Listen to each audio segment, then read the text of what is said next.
Olá, saudações, sejam bem-vindas e sejam bem-vindos. Vamos continuar a nossa leitura das Crônicas Marcianas. Ray Bradbury,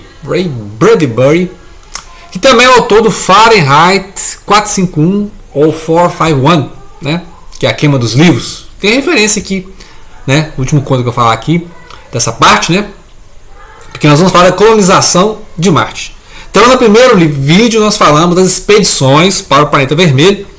E agora vai acontecer o que é colonização, né? Então, na última parte que a gente viu aqui, na página 130 e poucos, né? Agosto de 2001, mas agosto de 2032, na nova contagem. Lembrar que eles empurraram as datas lá 31 anos para o futuro, né? Porque nós não estamos em Marte, né? Então, para ser ficção científica, distopia, etc., você tem que jogar para o futuro. Não é isso? Muito bem, então jogar para o futuro, as datas que estão nessa edição aqui foram todas nas novas edições para 31 anos no futuro, né? Muito bem. Nós vimos então que, né, aconteceram as expedições e os astronautas entraram em contato com a população, né, os marcianos, e os marcianos foram infectados, né, por o vírus, catapora, por exemplo. Essas viroses mataram então a civilização marciana, né? Então é isso que, inclusive, um dos astronautas, né, ficou revoltado com isso e passou a sabotar a expedição. A gente viu isso aí, depois foi abatido lá pelos... Ou seja, ele mudou de lado, né? Muitas vezes a gente fica do lado dos marcianos aqui, né? É igual o exemplo do Blade Runner, em que muitas vezes os androides são mais humanos que os humanos, né? Então é interessante isso aí. E ele faz isso aqui, né? Então ele usa uma crítica. Você vê que tem várias partes aqui que ele está falando, né, da colonização de Marte, mas você imagina a colonização que os europeus fizeram com a América, né? Eles destruíram as civilizações indígenas que tinham aqui, né? Várias civilizações indígenas, e renomearam, né, o continente, né? Agora é a América, e destruíram toda a civilização indígena que tinha. Então um pouco disso aqui, porque existia uma civilização em Marte antes da chegada dos terráqueos. Então só encontraram as ruínas, né? E essas colonizações foram em etapas, né? Então a gente vai vendo isso aqui. Muito bem, então deixa eu ver só um trecho aqui que eu acho interessantíssimo, que é os colonizadores, né? Em que ele vai falar como é que as pessoas chegaram em Marte, né? Os homens da Terra chegaram a Marte. Foram para lá porque tinham medo ou não, porque eram felizes ou não, porque se sentiam como peregrinos ou não. Cada um tinha seu motivo. Estavam deixando para trás más esposas, empregos ruins, cidades ruins. Foram até lá para encontrar algo, abandonar algo, conseguir algo, desencavar algo, enterrar algo ou deixar algo de lado. Chegaram com sonhos pequenos ou sonhos grandes, com sonho nenhum. Mas o dedo do governo apontava de pôsteres e 4 cores em várias cidades. Há trabalho para você no céu, conheça Marte.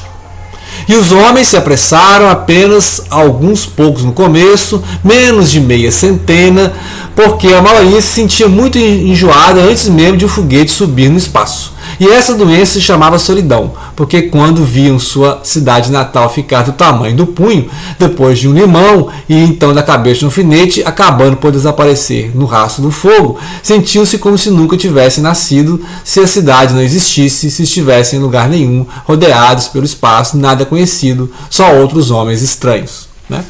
Então é interessante como é que a prosa em muitos momentos é poética, né? Então ele vai mostrando, né, essa colonização de Marte. Primeiro foram os homens solteiros, homens sozinhos, né? Então eles eram primeiros solitários para as primeiras expedições mesmo, né? Para colonizar Marte. E eles começaram então a plantar árvores, né? Tem um dos colonizadores, ele acha que tem que melhorar o ar de Marte, né? Então vamos plantar árvore, vamos fazer pomares, né? Então é aquelas primeiras pessoas que foram para a terra mesmo, né? O pessoal da terra, da agricultura, né? Depois vão chegando os colonizadores, aí vai chegando os burocratas, né? Os cientistas, os artistas. Mas de início foi esse pessoal mesmo do campo, né? Pessoal do interior. Então lembra muito da colonização dos Estados Unidos, né? Que isso aqui, a maioria dos nomes aqui são americanos, né? Então parece que só os Estados Unidos colonizou Marte, né? É um autor estadunidense, né? Então vamos dar desconto para ele aqui. Os gafanhotos a segunda leva de expedições, né? Que aí vão 90 mil colonos para Marte, né? Os gafanhotos. Então ele fala que os foguetes encheram o céu assim, igual os gafanhotos, que aí já é outra etapa da colonização, porque aí eles vão começar a abrir espaço, né, na superfície de Marte, vão começar a fazer as cidades, as avenidas, né, as rodovias, então vai humanizar Marte, né? Então essa segunda onda de expedição, que são os gafanhotos, 90 mil terráqueos vão colonizar o planeta vermelho, né? E aí vamos ter uns crossovers do tempo aqui, que vai ser, por exemplo, a gente sabe que não tem mais a civilização marciana, mas para mostrar a civilização marciana, a diferença de cultura, ele vai mostrar essa diferença dos nomes, né? Assim, que é onde era conhecido, né? Ele dá a informação do nome marciano, o nome terráqueo, né? Que inventaram. E também essas fendas no tempo em que, por exemplo, um colono mexicano. O colono mexicano está lá na Terra, ou então está lá viajando na noite no seu caminhão e tal, e aí ele encontra o espectro, uma outra figura, e essa figura do marciano. E o marciano vê o cara, só que cada um está no seu tempo, né? Então uma fusão temporal aí, cada um no seu tempo. Então o marciano vê o cara no futuro e o cara vê o marciano no passado, né? O passado lá do marciano já não existem mais. E aí o marciano entende nada que ela está falando, o cara também entende o marciano, só que o marciano é telepata, né? É interessante que os marcianos aqui são inteligentes, que eles são telepatas, e ele consegue falar inglês, né? E o cara, ou seja, ele entende, né? O terráqueo entende o inglês do marciano. Então é interessantíssimo esses encontros que tem aqui na história. E aí tem a parte os terráqueos colonizam. Minha voz sumiu de novo, né? Os terráqueos colonizam Marte. E aí eles vão renomear Marte, né? Então a escolha dos nomes, o conto se passa em 2004, 2005, que é 2035 e 2036 nas novas edições. Ok? Então os terráqueos renomeiam Marte, assim como os Estados Unidos renomearam, né? Ou seja, os britânicos que colonizaram os Estados Unidos renomearam o que a gente conhece agora como América do Norte, né? O Canadá, etc. Né? Então a colonização ali dos europeus, né? Que aí depois os irlandeses, né? Tal, vários grupos foram franceses, né? No Canadá, etc. Então vários povos europeus que colonizaram o que a gente chama de América, a gente não sabe o nome que os indígenas davam, né? Então, e acabaram exterminando com viroses, com guerra, com extermínio mesmo, genocídio mesmo, as populações indígenas nativas das Américas, né? E aí começa a renomear. Então ele fala aqui, ó, agora, o que está acontecendo em Marte? Nome dos lugares agora. Não é mais a colina vermelha, né? Colina azul, sei lá, né? Ele fala assim que os nomes eram de água, de ar, plantas, né? Neve, né? Ou seja, que é igual aos nomes indígenas, né? Você vê vários, os indígenas nomeiam nomes da natureza, né?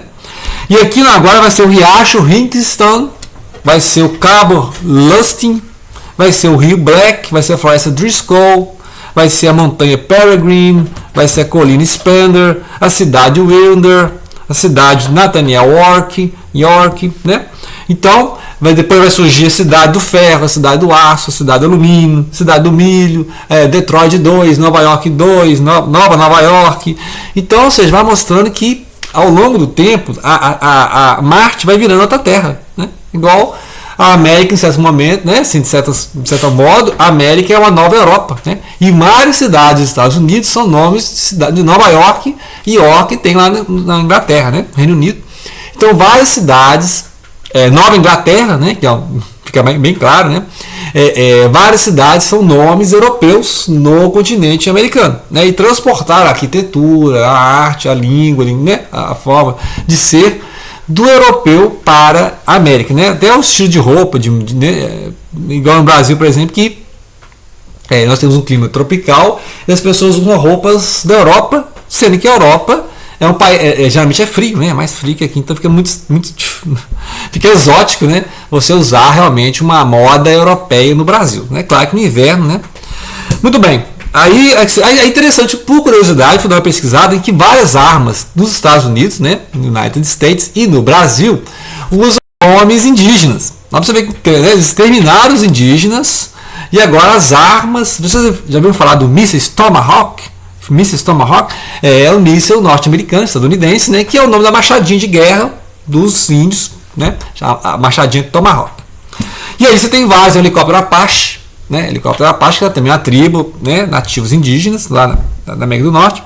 Aí tem Cherokee, Navarro, né, Lakota. Então tem várias armas, né, armamentos. Né, eles usam nomes indígenas para as armas. Igual no Brasil você tem o tanque Urutu, você usa o nome Guarani também. Então, ou seja, várias armas, né, que você usa nomes indígenas. Você não usa nome português e nem nome inglês. Né?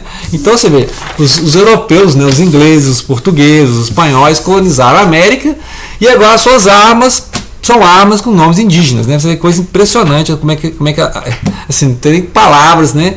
Com essa apropriação cultural que eles fazem, dá um míssil americano com o nome de uma machadinha indígena, né? Então, muito bem, outra coisa aqui, a outra referência que ele vai fazer aqui nesse livro, né? No conto Usher 2, que é uma paródia do Edgar Allan Poe, A Queda da Casa de Usher, que é um conto de terror, né? Do Edgar Allan Poe.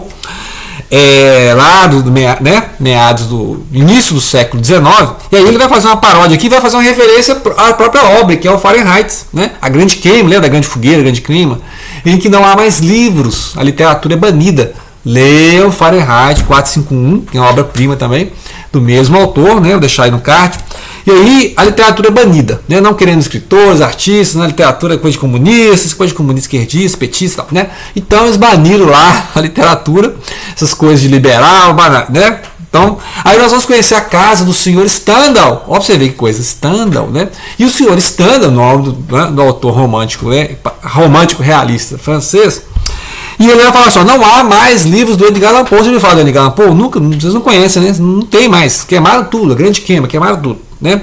E não há mais livros do Lovecraft e do Hawthorne. O Hawthorne, pesquisando, você vai saber que é aquele autor lá do século XIX, da Letra Escarlate, né? Que vai falar dos puritanos, né? Vai falar do Fauno de Mármore, que são artistas americanos, né? Na Europa, né? Na Itália, se não me engano, né? Na Itália. Já li esse livro, Fauno de Mármore, tem uns 20 anos que eu já li esse livro, né? Acho que tem uns 20 anos já. É isso, gente. Aí vai falar com vários autores que foram banidos, não existe mais. Então ele constrói uma casa, assim, nos moldes das casas assombradas, né? Aquele gótico sulista, né? Gótico sulista lá dos Estados Unidos. E ele vai então fazer essa casa, e aí é uma crítica justamente a essas pessoas que perseguem os escritores, porque aí vai assombrar, né? Vai ser uma casa assombrada, só que do robô, né? Tudo é mecânico, né? E aí criticando também as burocracias, né? As burocracias, porque depois que foram lá o pessoal lavrar a terra, plantar árvore, o pessoal foi fazer transporte, abrir estrada, né? Aí começaram a chegar os artistas, né? Aí começou a chegar o business, entretenimento, a televisão, começou a chegar os burocratas, os políticos, né? O pessoal que não botou a mão na massa e agora só vem ditar a regra, né? Agora você tem que fazer isso aí, literatura que não.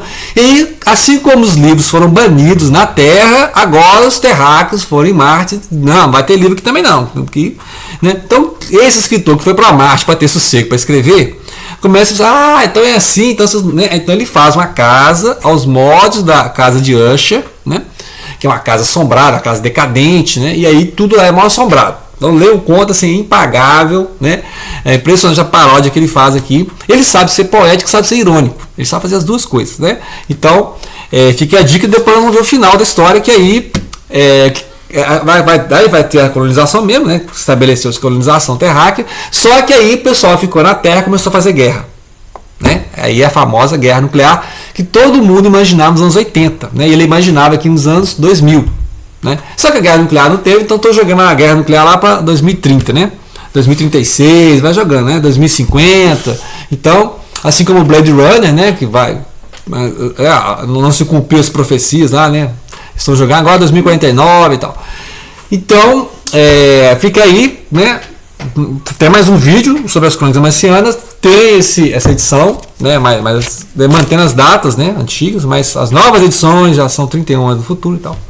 E uma dica de leitura que vai ser a próxima semana, já vai começar a fazer vídeo, vão ser 2 vídeos sobre esse livro aqui, ó, que tem o filme de Spielberg, né? Steven Spielberg, Jogador número 1, que é o mundo da simulação. O pessoal fica aí falando de shifting, né? Shifting, das realidades desejadas, né? Realidades alternadas. Então aqui o pessoal que vive simulação de computador, né? Matrix, né?